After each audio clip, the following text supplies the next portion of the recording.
উৎসবের দিন কোথাও যদি না যাওয়া হয় তাহলে ঘরেতেই সেই উৎসবটা পালন করতে হয়। এত সুস্বাদু প্রসাদ যেন অমৃত। রাধে রাধে বন্ধুরা, কেমন আছো সবাই? আশা করি সবাই ভালো আছো, সুস্থ আছো। সকালবেলা থেকে আজকে ব্লগটা শুরু করছি। এই যে সকালবেলা একদিকে অন্নটা বসাবো বলে জল বসিয়ে দিয়েছি রান্নাঘরে, তার ফাঁকে আমি টেবিলটা পরিষ্কার করে নিচ্ছি। এখন ডাল বসিয়ে দিচ্ছি, বিউলির ডাল করব। খুব গরম পড়ছে, তো বিউলির ডাল ঝিঙে আলু পোস্ত করার ইচ্ছা আছে। এদিকে অন্নটা ফুটে গেছে, ফ্যান পড়ছিল তাই একটু সরাটা খুলে দিলাম। আর ফ্রিজ থেকে এখন আনাজ বার করছি, তো সেই অনুযায়ী ঝিঙেগুলো সব কটা বার করে নিয়েছি।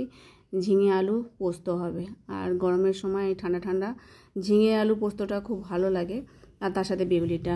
তো গোল গোল চাকচা করে উচ্ছে ভাজবো বলে ভগবানের জন্য, তো সেটা আবার নুন হলুদ মাখিয়ে এখন তেলে দিয়ে দেবো। একসাথে সব কটাই ভেজে নিচ্ছি চাকা তেলে, তো এই এপিট ওপিট করে লাল করে ভেজে নিয়ে তারপর নামিয়ে নেব। ঝিঙে আলু পোস্তটা আগে আলুটা ভেজে নিয়ে তারপর ঝিঙেটা দিয়েছিলাম।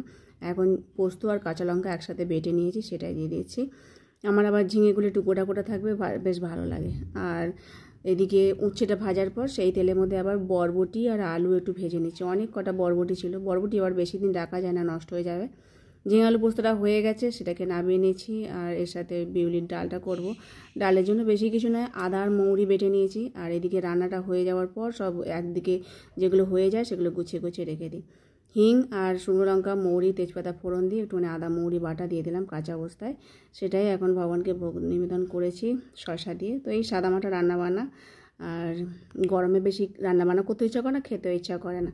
যাই হোক, এই অল্প একটু করে প্রসাদ পাচ্ছি সকলে মিলে। আমি আর প্রভুজি প্রসাদ পাওয়া হয়ে গেছে, জয়িতা এখন প্রসাদ পাচ্ছে। তো আমি এখন নিচে যাচ্ছি, প্রভুজি অফিসে বেরোবে, তো দরজা দিতে যাচ্ছি। আর গোগো থাকলে গোগোই দরজা দেয়, আর ও আজকে সকাল সকালই কলেজে চলে গেছে, সেই জন্যেই তো আমাকে নিচে নামতে হলো। তারপর আমি ঘরে কাজকর্ম সেরে নিয়েছি, রান্নাঘর ঘর সব পরিষ্কার মুছে মাছে নিয়ে নিয়েছি।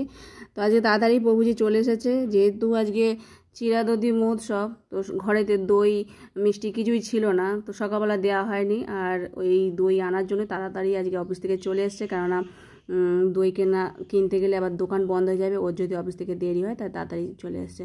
আর কদিন ধরেই আমাদের গাছে মোচা মানে কলার কাঁদি পড়েছে, মোচাটা কবে থাকতে পারবো ভাবছি, আর পারতেই পারছে না। আমি অনেক চেষ্টা করছি, লাস্টে প্রভুজি চেষ্টা করছে, কোনো দিনই মানে হবে না। এত লম্বা গাছ হয়ে গেছে, দোতলা সমান, তো তার মোচা আর খাওয়া হবে না। মোচাটা অনেকখানি মানে ঝরে ঝরে পড়েছে, কলা ছেড়ে দিয়েছে, তবুও পারতে পারলাম না।